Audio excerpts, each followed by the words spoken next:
দর্শক দেখছিলাম গ্যাবি বাছুরগুলো কোথা থেকে কালেকশন করলেন, আমরা সে উত্তর দিব এবং কোথায় যাবে। তোতা ভাই আসসালামু আলাইকুম। ওয়ালাইকুম আসসালাম রাহমাতুল্লাহ। কেমন আছেন? আলহামদুলিল্লাহ ভালো আছি ভাই। আচ্ছা, কালেকশন করলেন এগুলো না?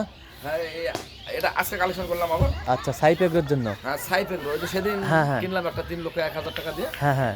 হ্যাঁ, উনি তো আসেন না, উনি তো ওইখানে আছে মোবাইলে যোগাযোগ। আচ্ছা হ্যাঁ, তার জন্য কালেকশন গাভী এবং বাচ্চা। এটা হলো বাচ্চা, ওই যে হ্যাঁ। সামনের ওই গাভীটা।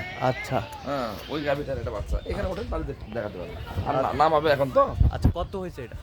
ওইটা হুম। ওটা 2,25,000। আর এই গাবটা? এটা গাব একবারে রেডি গাব। হ্যাঁ। এটা 15 থেকে 20 দিনের মধ্যে বাচ্চা দিবে। আচ্ছা, 15 থেকে 20 দিনের মধ্যে বাচ্চা হ্যাঁ, দিবে। এটা 2 দাঁত কেবল। 2 দাঁত। হ্যাঁ, আচ্ছা এটা একবারে ডাবল বডি আচ্ছা। গাব, এটা বকনা গাব। বকনা গাব। হ্যাঁ, এটাই প্রথম। আচ্ছা। এবার তলা দেখ, এই যে তলা, তলা এটা, এই যে তলা কত লুজ। হ্যাঁ আর অনেক দূরত্ব, মানে পেটের নিচে এই পর্যন্ত তলা আসবে। হ্যাঁ। আচ্ছা, এটা কত হয়েছে? এটা কত হয়েছে?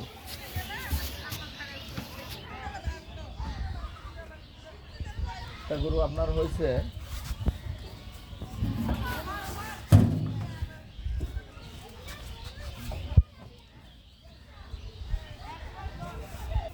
তাহলে এটা কত হলো তোতা ভাই? এটা হলো 2,37,000 ভাই। 2,37,000। জি, জি, জি। আচ্ছা আচ্ছা, এরকম সংগ্রহ বা কালেকশন যদি কেউ নিতে দিতে পারবে। এরকম সংগ্রহ কালেকশন নিলে তো দিতে পারবেন। আচ্ছা, নাম্বারটা বলুন তো একটু আমাদের। 0171 হ্যাঁ 8 হ্যাঁ 16 হ্যাঁ 72 হ্যাঁ। 45। আচ্ছা, নাম্বার যোগাযোগ করলে হবে। এই নাম্বারে যোগাযোগ করলে হবে। ঠিক আছে, ওকে। নাম্বার বলে বুঝতে পারে না, স্ক্রিনে লিখে